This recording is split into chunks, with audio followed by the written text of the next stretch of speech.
Chapter 1. The Steppes Awaken. In the vast expanse of the Mongolian steppes, where endless grasslands stretch beyond the horizon and the wind carries whispers of ancient spirits, a child was born who would reshape the world.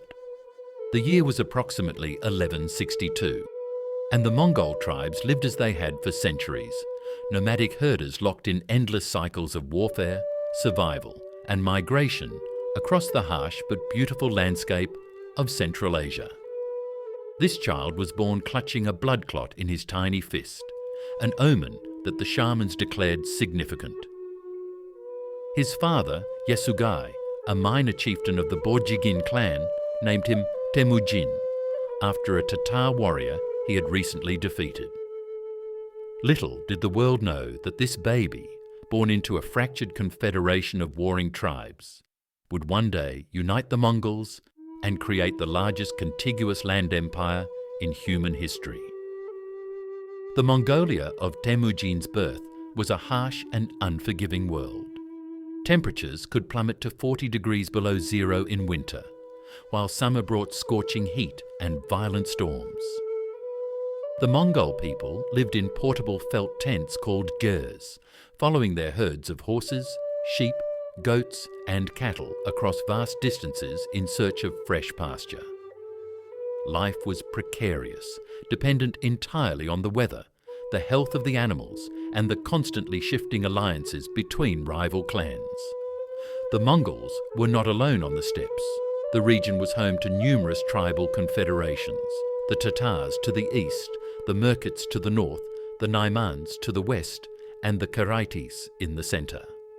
These groups shared similar nomadic lifestyles, but were locked in perpetual conflict over grazing rights, water sources, and the spoils of raids into the settled civilizations that bordered their territories.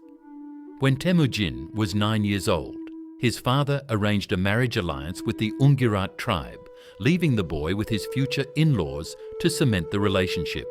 However, on the journey home, Yasugai was poisoned by Tatar enemies who recognized him at a feast. The news reached young Temüjin like a thunderbolt. His father's death not only orphaned him, but also left his family, consisting of his mother Elun, several half-brothers, and a sister, in a desperately vulnerable position. The Taichiud tribe, who had been vassals of Yasugai, abandoned the family almost immediately. In the harsh social Darwinism of the steppes, a widow with young children represented only mouths to feed and no protection to offer. Herlun, a woman of remarkable strength and determination, led her family into exile. They survived by foraging for wild onions and garlic, fishing in streams, and hunting small game. The once proud family of a chieftain was reduced to near starvation. During these formative years of hardship, Temüjin's character was forged like steel in a furnace. He learned that survival depended on cunning, ruthlessness when necessary, and the ability to inspire absolute loyalty in others. When he was captured by the Taichiud and held as a slave, he escaped by hiding in a river and was helped by a sympathetic guard who recognized something special in the young man's fierce determination. The steppes taught Temüjin other crucial lessons that would later define his approach to empire building. Unlike the agricultural societies that surrounded Mongolia, where social hierarchies were rigid and based on birth, the nomadic culture rewarded merit and capability. A man's worth was measured by his skill with horses and weapons, his courage in battle, and his ability to lead others. This meritocratic worldview would become a cornerstone of Mongol military organization and governance. As Temüjin grew to manhood, he began the slow process of building alliances and gathering followers. His first major alliance was with Jamukha, his childhood friend and blood brother, or Anda.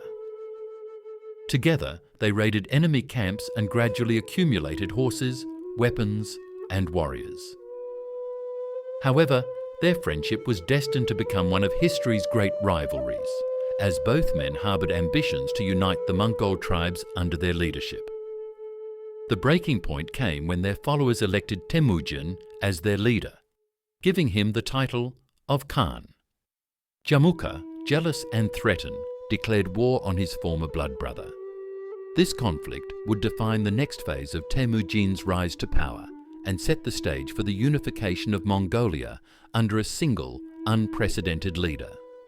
The stage was now set for one of history's most remarkable transformations: the rise of a tribal chieftain who would become Genghis Khan, the universal ruler and the founder of an empire that would stretch from Eastern Europe to the Pacific Ocean. The transformation of Temüjin from a minor tribal leader into Genghis Khan represents one of history's most extraordinary examples of political and military genius. Between 1185 and 1206, he would systematically defeat every rival on the Mongolian steppes, unify the fractious tribes, and create the most efficient military machine the world had ever seen. The conflict with Jamukha began in earnest around 1187, when both men claimed the title of Khan and sought to rally the various Mongol clans to their cause. What followed was not a single decisive battle, but a complex decades-long struggle that resembled a chess match played across the vast steppes. Temujin's genius lay not just in his military tactics, but in his revolutionary approach to leadership and social organization. Unlike traditional steppe leaders who relied primarily on blood relationships and tribal affiliations, Temujin promoted men based on merit and loyalty, regardless of their birth. His closest advisors included Jebe, a warrior who had once shot Temujin's horse out from under him in battle, and Subutai, a blacksmith's son who would become one of history's greatest generals. This meritocratic approach allowed Temujin to attract the best talent from across the steppes, while his enemies remained constrained by traditional tribal hierarchies. Temujin's military innovations were equally revolutionary. He organized his army using a decimal system with units of 10, 100, 1,000 and 10,000 warriors called tumens. This structure replaced the traditional clan-based military organization and allowed for much greater tactical flexibility and command efficiency. Warriors were forbidden from switching units without permission, which prevented the battlefield defections that had plagued previous steppe armies.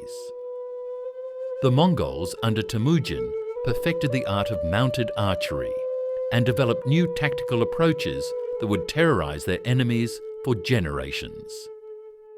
Each warrior maintained multiple horses, allowing Mongol armies to move at unprecedented speeds across vast distances. They could travel over 100 miles per day, appearing suddenly where least expected and disappearing just as quickly. Their composite bows could accurately strike targets at distances up to 350 meters, and they had developed specialized arrow types for different purposes, some designed to pierce armor, others to create maximum wounds in unprotected flesh. The psychological warfare employed by Temujin was equally sophisticated. He understood that reputation could be as powerful as actual military force. When enemies surrendered voluntarily, they were often treated with surprising clemency and incorporated into his growing confederation. However, those who resisted faced total destruction, with survivors deliberately allowed to escape and spread stories of Mongol ruthlessness. One of Temujin's most important early victories came against the Merkits, who had kidnapped his wife Berta shortly after their marriage. The rescue mission, conducted in alliance with Jamukha and the powerful Karaite leader Togrul Khan, demonstrated Temujin's growing military capabilities and his unwavering loyalty to those close to him. The successful recovery of Burat not only secured his marriage, but also enhanced his reputation as a leader who would go to any lengths to protect his people.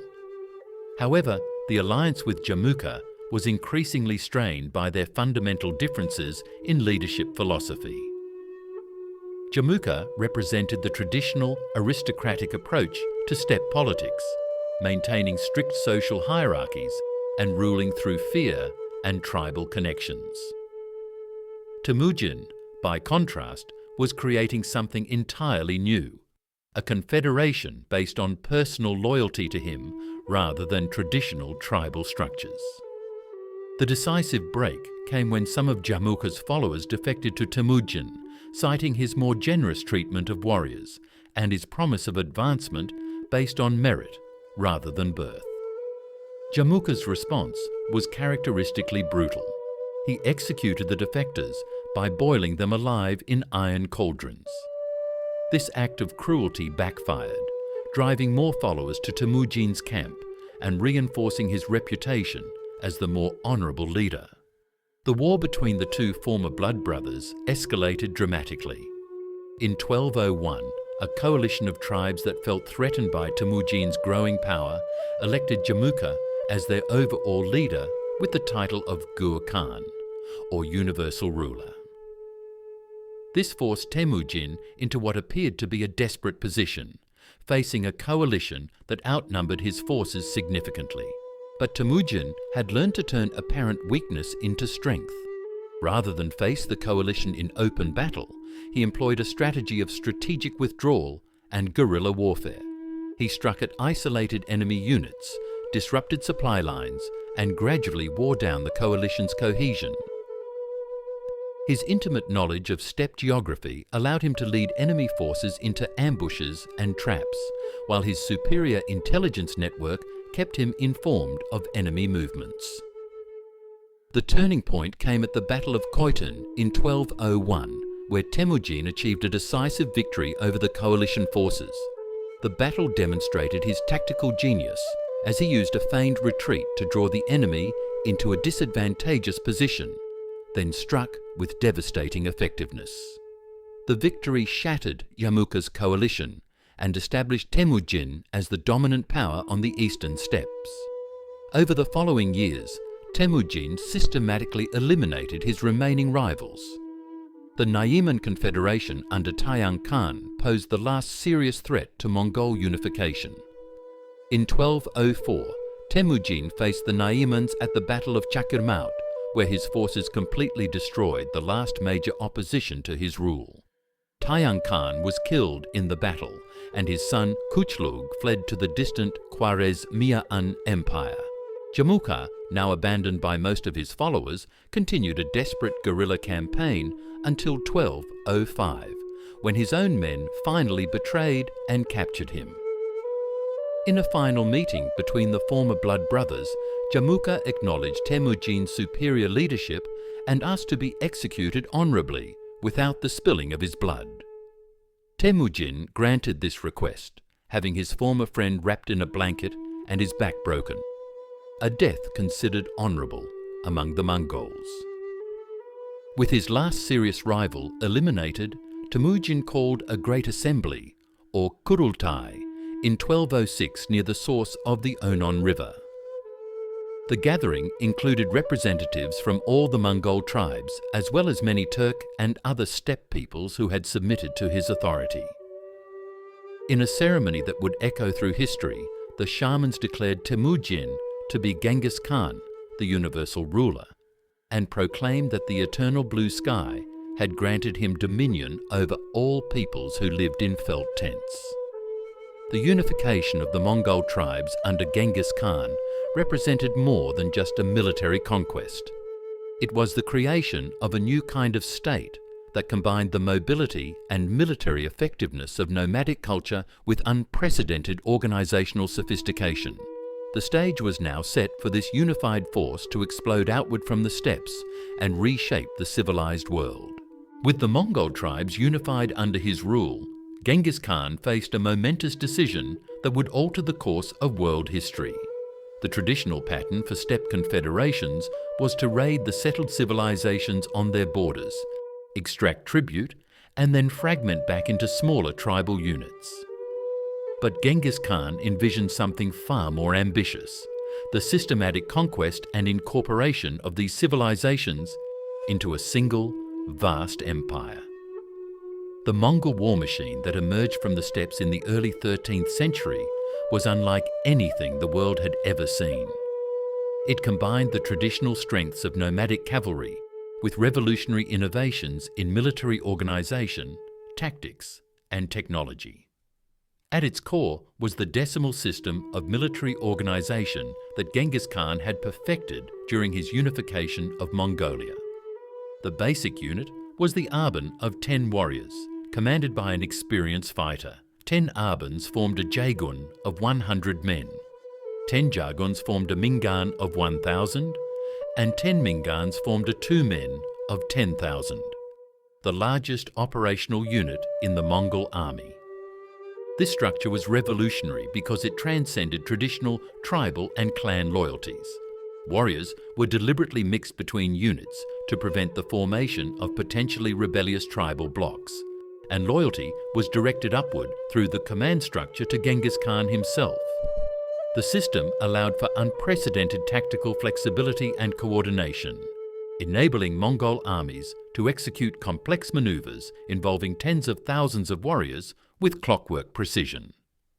Every Mongol warrior was, in essence, a mobile weapons platform. Each maintained a string of 4 or 5 horses, allowing the army to move at speeds that amazed and terrified their enemies.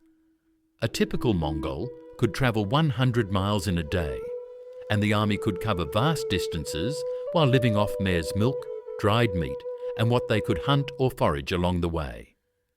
They carried their composite bows, arrows, lances, sabres, and lassos, along with felt clothing suitable for any climate. The Mongol bow was perhaps the finest military weapon of its era. Made from horn, wood, and sinew, it could accurately hit targets at ranges exceeding 350 metres. Mongol warriors carried different types of arrows for various purposes: armour-piercing points for heavily protected enemies, broad-headed arrows for maximum damage against unarmoured foes, whistling arrows for signalling, and even specialised arrows designed to start fires. But technology alone did not explain Mongol military success. Their tactical innovations were equally important. The standard Mongol battle formation placed light cavalry archers in front, supported by heavy cavalry equipped with lances and sabres. The light cavalry would harass the enemy with arrow storms while remaining mobile, gradually wearing down enemy formations and morale. When the enemy was sufficiently weakened or attempted to charge, the light cavalry would part to allow the heavy cavalry to strike at precisely the right moment. Mongol armies also perfected the art of psychological warfare. They deliberately cultivated a reputation for absolute ruthlessness toward those who resisted, while showing unexpected mercy to those who surrendered quickly. Cities that submitted without a fight were often left virtually untouched, while those that offered resistance faced complete destruction.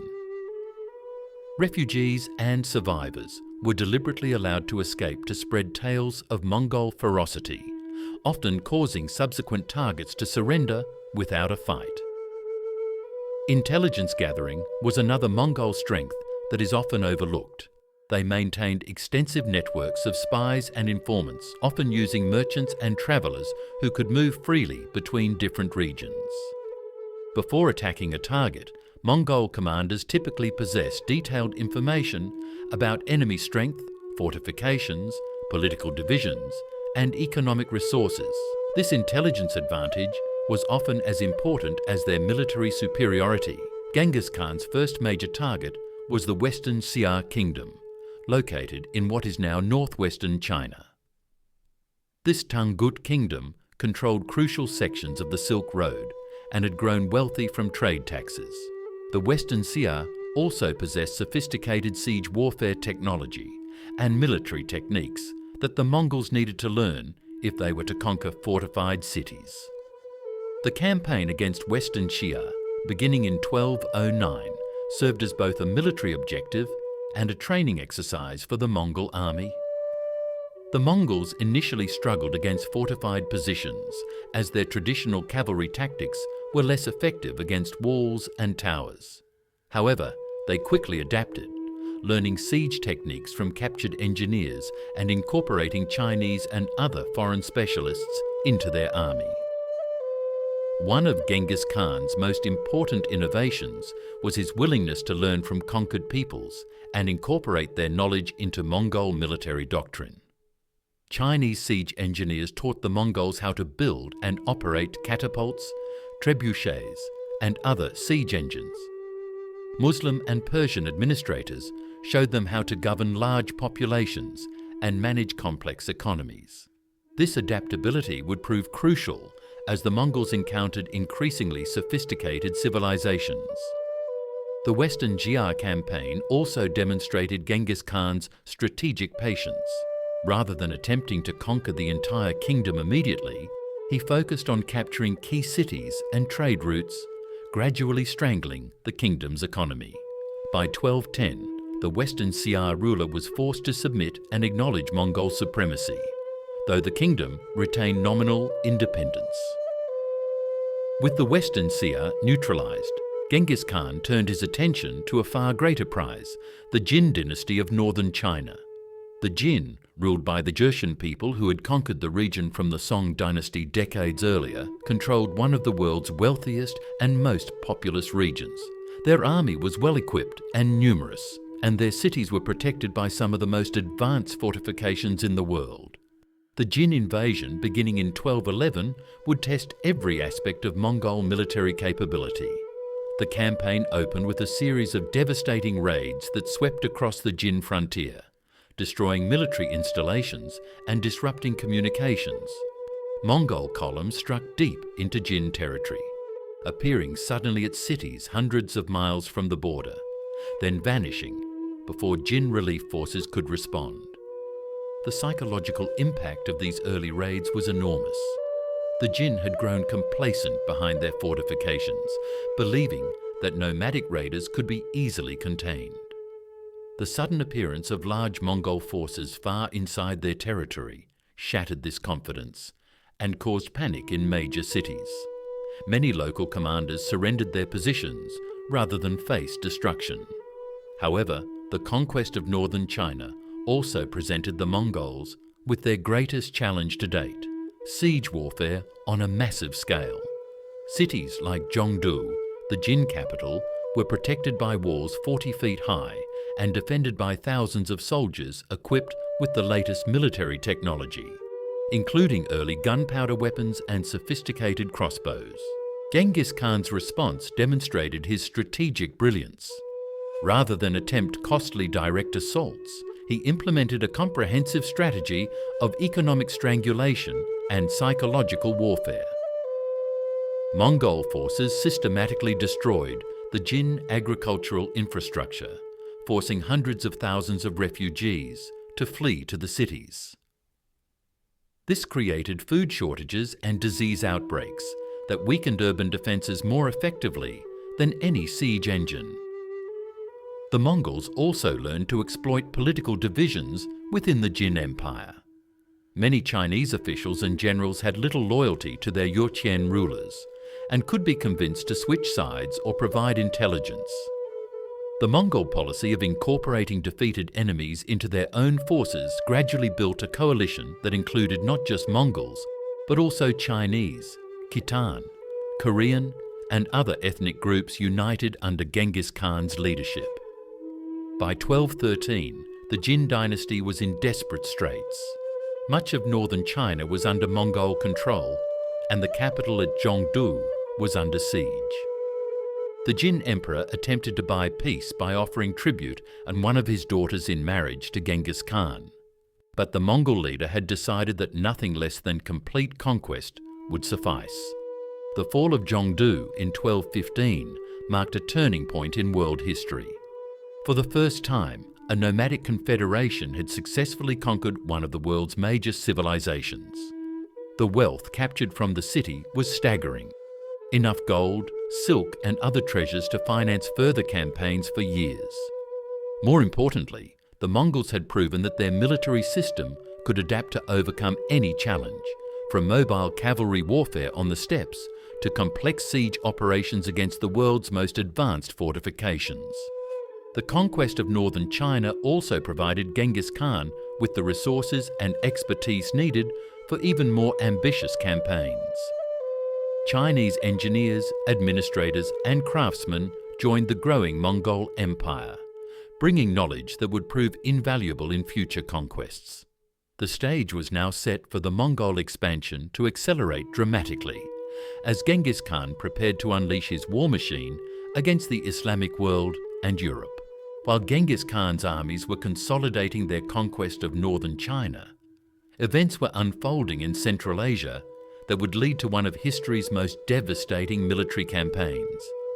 The Khwarezmian Empire, stretching from the Caspian Sea to the Persian Gulf, was at the height of its power under Shah Ala ad-Din Muhammad II.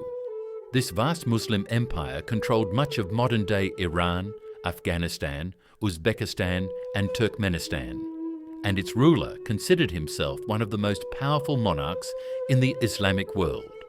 The collision between the Mongol Empire and the Khwarezmian Empire was not initially inevitable. In fact, Genghis Khan's first approach to the Khwarezmian Shah was diplomatic. Having heard of the wealth and sophistication of the Islamic lands to the west, he sent a trade embassy in 1218, carrying gifts and proposing commercial relations between the two empires. The message was clear. Genghis Khan viewed the Shah as an equal and desired peaceful trade rather than conquest. The embassy was led by a Muslim merchant named Mahmud Yalavach, accompanied by 450 other traders carrying valuable goods including Chinese silk, precious stones and furs. They arrived at the border city of Otrar, a major commercial centre on the Silk Road, expecting to be received with the honour due to representatives of the Great Khan. Instead, they encountered the greedy and suspicious governor Inalchuk, who accused them of being spies. What happened next would change the course of history. Inalchuk, either acting on his own initiative or with the tacit approval of the Shah, ordered the execution of the entire embassy and confiscated all their goods. When news of this massacre reached Genghis Khan, he was reportedly beside himself with rage. In the Mongol Code of Honour, the killing of ambassadors was among the most serious possible offences, a violation of the sacred laws that governed relations between peoples. Genghis Khan sent another embassy, this time demanding that the Shah surrender Inalchuk for punishment and provide compensation for the murdered merchants. The Shah's response was to execute the chief ambassador and send back the other members with their beards burned off, a deliberate and extreme insult in both Mongol and Islamic culture. This act sealed the fate of the Khwarezmian Empire. The scale of Genghis Khan's response was unprecedented even by Mongol standards. He assembled an army of approximately 200,000 warriors, the largest military force he had ever commanded. This army included not only Mongols, but also Chinese siege engineers, Muslim and Chinese administrators, and warriors from dozens of conquered peoples. The logistical preparation alone took nearly 2 years, as supplies and equipment were gathered from across the Mongol Empire. In early 1219, this massive force crossed the Syr-Darya River and entered Khwarezmian territory. The invasion strategy was masterful in its conception and terrifying in its execution. Rather than advancing on a single front, Genghis Khan divided his army into multiple columns that struck simultaneously at different targets across the empire. This prevented the Shah from concentrating his forces and created the impression that the Mongols were everywhere at once. The first major target was Otrar itself, where the original massacre had occurred. Genghis Khan assigned the siege to 2 of his sons, Chagatai and Ogadai, with specific instructions about the fate of Governor Inalchuk. The siege lasted 5 months, during which the Mongols employed every technique they had learned in China. Chinese engineers constructed siege engines, while Mongol cavalry cut off all supply routes and reinforcements. When Otrar finally fell, the revenge was as creative as it was brutal. Inalchuk was captured alive and subjected to one of the most horrific executions in recorded history. Molten silver was poured into his eyes and ears. The symbolism was unmistakable. The man who had been blinded by greed for silver would die by silver. The city itself was completely destroyed, its population killed or enslaved, and the site was left as a warning to others. Meanwhile, Genghis Khan himself led the main army against the great cities of Transoxiana. The ancient city of Bukhara, one of the most important centres of Islamic learning and culture, fell after only a brief siege.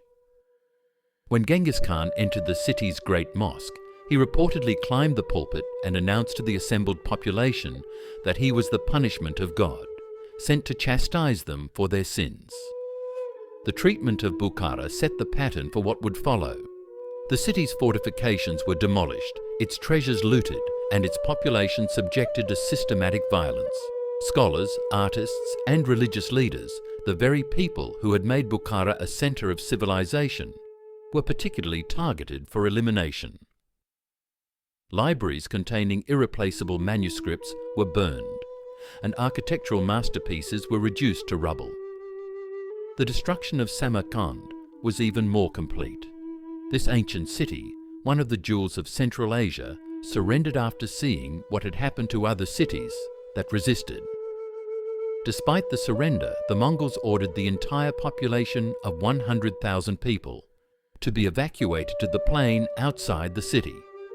They were then systematically organized into groups and executed, with only craftsmen and young people suitable for slavery spared. The psychological impact of these massacres was enormous and deliberate. Refugees and survivors were allowed, even encouraged, to escape to spread stories of Mongol brutality. As word of the destruction spread, entire cities began surrendering without resistance, preferring to take their chances with Mongol mercy, rather than face certain annihilation. Shah Ala ad-Din Muhammad II, the once powerful ruler of the Khwarezmian Empire, found his kingdom crumbling around him with terrifying speed. His army, which had seemed formidable on paper, proved incapable of countering Mongol mobility and tactics. Traditional Islamic military doctrine, based on heavily armoured cavalry and static defences, was completely inadequate against an enemy that could appear anywhere and disappear just as quickly. The Shah's response to the crisis revealed the fundamental weakness of his empire. Rather than attempting to organise a coordinated resistance, he fled westward with a small retinue, leaving his subjects to face the Mongol onslaught alone. Genghis Khan assigned two of his most capable generals, Jebei and Subutai, to pursue the fleeing ruler with a force of 20,000 men. This pursuit became one of the most remarkable campaigns in military history. Jebei and Subutai chased the Shah across Iran and into the Caucasus region, covering thousands of miles and fighting dozens of battles against various local forces. The Shah died on an island in the Caspian Sea, exhausted and broken by the relentless pursuit. His death effectively ended the Khwarezmian Empire as an organized state. The systematic destruction of the Khwarezmian Empire was not merely the result of military superiority. The Mongols implemented what can only be described as a deliberate program of cultural genocide. They specifically targeted the infrastructure of Islamic civilization: mosques, schools, libraries, irrigation systems, and urban centers. The goal was not just conquest, but the complete elimination of organized resistance. The irrigation systems of Central Asia, built up over centuries and supporting millions of people, were systematically destroyed.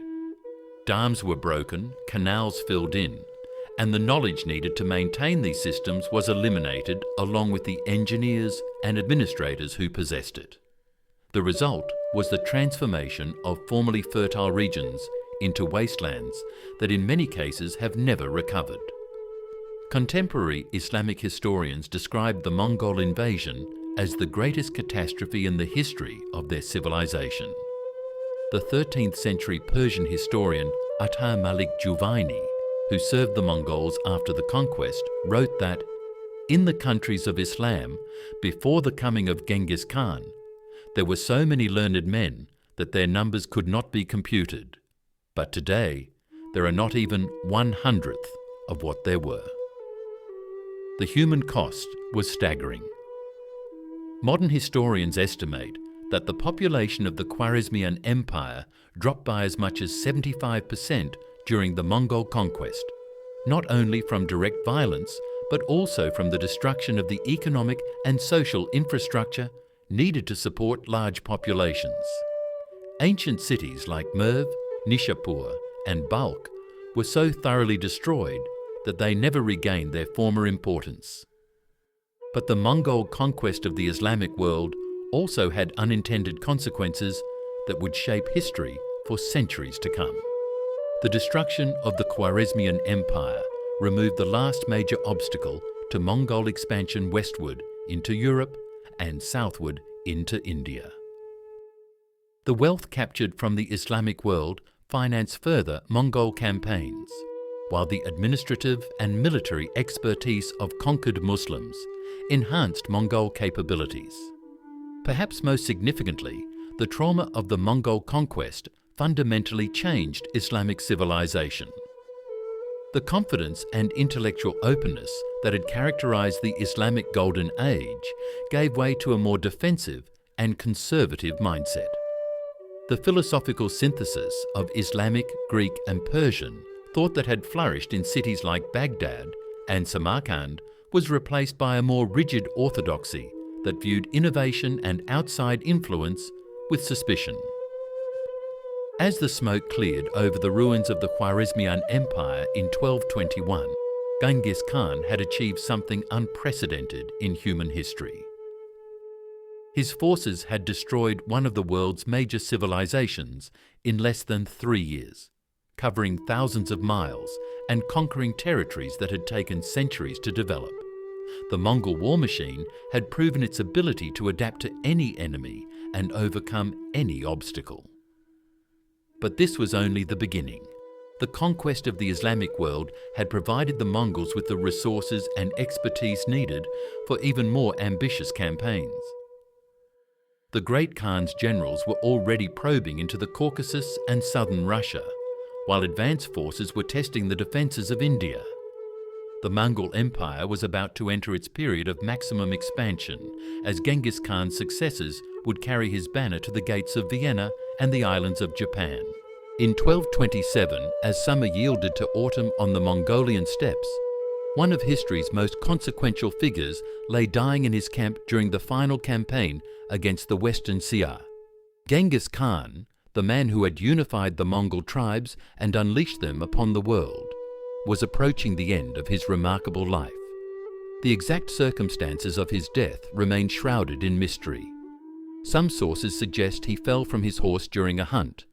Others claim he died from wounds received in battle, while still others propose that he succumbed to illness or was even assassinated.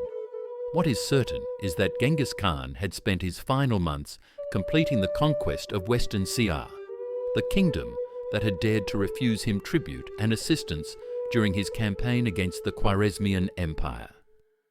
True to his word, he had returned to exact terrible vengeance. The Western Siar capital was destroyed so thoroughly that its exact location remained unknown to archaeologists for centuries. The ruling family was exterminated, and much of the population was killed or enslaved. As death approached, Genghis Khan faced the challenge that had destroyed many previous steppe empires: succession. Traditional Mongol custom dictated that the youngest son should inherit the father's lands and property, while older sons received portions during their father's lifetime. But the Mongol Empire was far too vast and complex to be governed according to traditional tribal practices. Genghis Khan had already begun addressing this problem during his lifetime. His eldest son, Yochi, had been granted the western portions of the empire, including much of the territory that would later become the Golden Horde. However, Yochi had died in early 1227, just months before his father, leaving his own sons Batu and Berk to inherit his domains.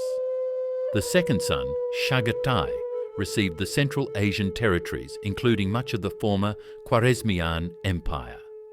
The third son, Ogedai, was designated as the Great Khan and ruler of the empire's heartland. This division, known as the appanage system, was designed to prevent civil war while maintaining the unity of the empire. Each son would rule his assigned territory as Khan, but all would acknowledge the supremacy of the Great Khan. In practice, this system would prove to be both a strength and a weakness for the Mongol Empire, enabling rapid expansion while also sowing the seeds of future fragmentation. The death of Genghis Khan was kept secret for several months while his body was transported back to Mongolia for burial. According to Mongol tradition, anyone who encountered the funeral procession was immediately killed to prevent the location of the grave from becoming known. The burial site, somewhere in the vicinity of Burhan Khaldun mountain, was so completely concealed that it has never been discovered despite centuries of searching. The secrecy surrounding Genghis Khan's death and burial reflected deeper concerns about the stability of the empire. The Mongols had created the world's largest contiguous land empire, stretching from Eastern Europe to the Pacific Ocean. But they remained a relatively small ethnic minority, ruling over vast populations of Chinese, Persians, Russians, and other peoples. The personal authority of Genghis Khan had held this diverse empire together, but would the system survive his death? The answer came with the Kurultai of 1229, where Ogedai was formally confirmed as the Great Khan. Unlike his father, who had been a military genius and charismatic leader, Ogedai was more of a diplomat and administrator. His strengths lay in his ability to manage complex negotiations and balance the competing interests of different factions within the Mongol elite. These skills would prove crucial during the next phase of Mongol expansion. Ogedai inherited an empire that was both incredibly powerful and potentially unstable. The Mongol military machine remained intact, with veteran generals like Subutai eager to continue the conquests. The wealth accumulated from the destruction of the Khwarezmian Empire and the tribute from northern China provided abundant resources for new campaigns. However, the empire also faced significant challenges that would test Ogedai's leadership abilities. One of the most pressing issues was the integration of conquered territories into the Mongol administrative system. Unlike previous nomadic conquerors who were content to extract tribute and move on, the Mongols under Genghis Khan had begun developing more sophisticated methods of governance. They needed to find ways to administer settled populations while maintaining the military effectiveness that had made them successful. The solution was characteristically pragmatic and innovative. The Mongols adopted a policy of administrative eclecticism, incorporating the best practices and personnel from each conquered civilization. Chinese bureaucrats administered portions of the empire using Confucian principles, while Persian and Arab officials managed other regions according to Islamic legal traditions. This flexibility allowed the Mongols to govern effectively despite their relatively small numbers. However, this administrative diversity also created potential sources of conflict. Chinese administrators often clashed with Persian officials over policy matters, while different legal systems sometimes produced contradictory rulings. The resolution of these conflicts required constant attention from the Great Khan and his closest advisors, placing enormous administrative burdens on the central government. Another challenge was the question of expansion versus consolidation. Many Mongol generals, particularly the younger generation who had grown up during the Great Conquests, believed that the empire's strength lay in continuous military campaigns and the acquisition of new territories. They argued that the Mongol way of life was inherently military and that peace would lead to softness and eventual decline. Ogedai, however, understood that the empire had reached a scale where pure military expansion was becoming increasingly difficult to sustain. The logistics of coordinating campaigns across thousands of miles, the challenges of governing diverse populations, and the need to develop economic systems capable of supporting such a vast state all required a more balanced approach between conquest and administration. The Great Khan's solution was to pursue selective expansion in carefully chosen directions while simultaneously developing the infrastructure needed to support long-term imperial rule. This strategy would define the next phase of Mongol history and set the stage for both the empire's greatest triumphs and its eventual fragmentation into separate khanates. The death of Genghis Khan marked the end of the empire's founding era and the beginning of what historians call the classical period of Mongol rule. Under Ögedei's leadership, the empire would achieve its greatest territorial extent and develop the sophisticated administrative systems that allowed it to endure for generations. However, the seeds of future division had already been planted in the weaponage system that Genghis Khan had established to ensure his succession.